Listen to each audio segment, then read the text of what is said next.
Right now, we're going to take you to another press conference. This with Todd and Julie Chrisley following their pardon from President Trump. Let's take a listen. And mom and dad are now along for the ride because we're not leaving those men and women behind. There's too much work that needs to be done. There's too much reform that needs to be done. So we're just super excited. And from, the media in Nordstrom yesterday.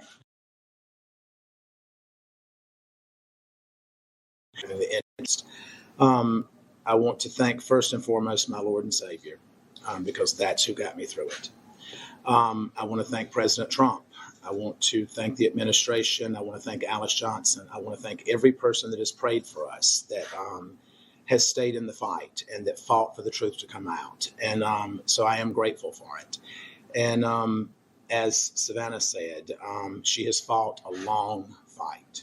And for any parent to see their child fight this hard, it's a double-edged sword. It's a blessing, and then your heart breaks because your child has been placed in that position to fight for you when, as a parent, you're supposed to fight for your children. So I will always be grateful to you from the bottom of my heart. We've had wonderful legal representation, maybe not in the first go-round, but certainly when you picked up. And we're certainly grateful to you, Alex, and to you. This is the better-looking version of our team. So, we're grateful for everything that has happened thus far. And as bad as this experience has been, there's also been a lot of blessings to come from it. I have met some wonderful men. I have listened to some horrific stories about things that have gone on in our system. And whether you believe it or not, because I was you at some point, even though this pardon has happened, I still was convicted of something that I did not do. It could be you. It could be you. It could be any of you. And somewhere in this room, someone has had a family member that has been affected by this system. So I understand the shame that's around it, but I refuse to feed into that because shame is like a cancer that just spreads, and I have no shame. So I will continue to fight for all of the guys that I dealt with and that I was blessed to be with at FPC Pensacola. I will continue to expose the injustices that go on there and throughout the department and throughout the Bureau of Prisons.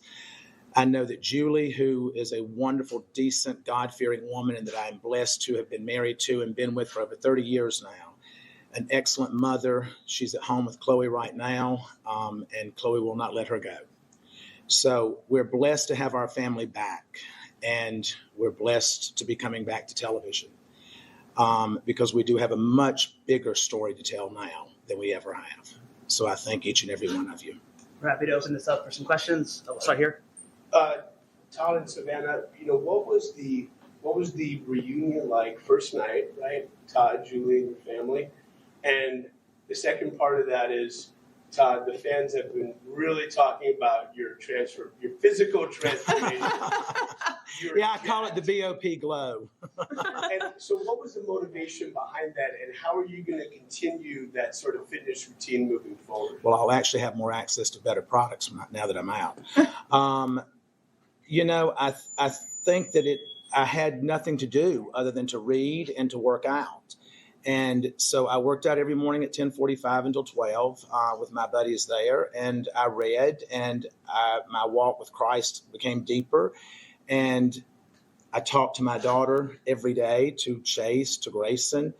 And I was able to email with Julie every day. And so I think that for me, I haven't had the same effects that so many people leaving the prison system have had. So I'm grateful for that. Or maybe it's just all the residual Botox that never wore off. What was the reunion like, though, first night? Yes, I think for me, obviously I went to pick up my dad. And when he walked out, it was just such an overwhelming feeling because the last time I was there, I was dropping him off and watching him walk away. So I think watching him walk towards me, I was an absolute disaster.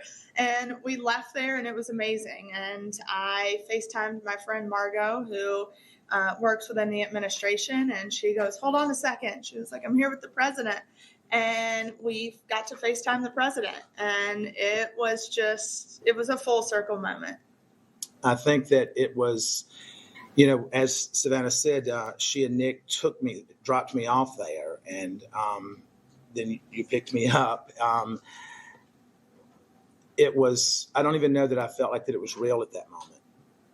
And I woke up the first morning and I was looking around. I'm like, this is really real. I'm home. So I was grateful for our family to be all back in the same room, to be together, to share a meal together, to pray together, and to know that we're still in the fight together. Information. Truth is freedom. Is Newsmax. It's real news for real people.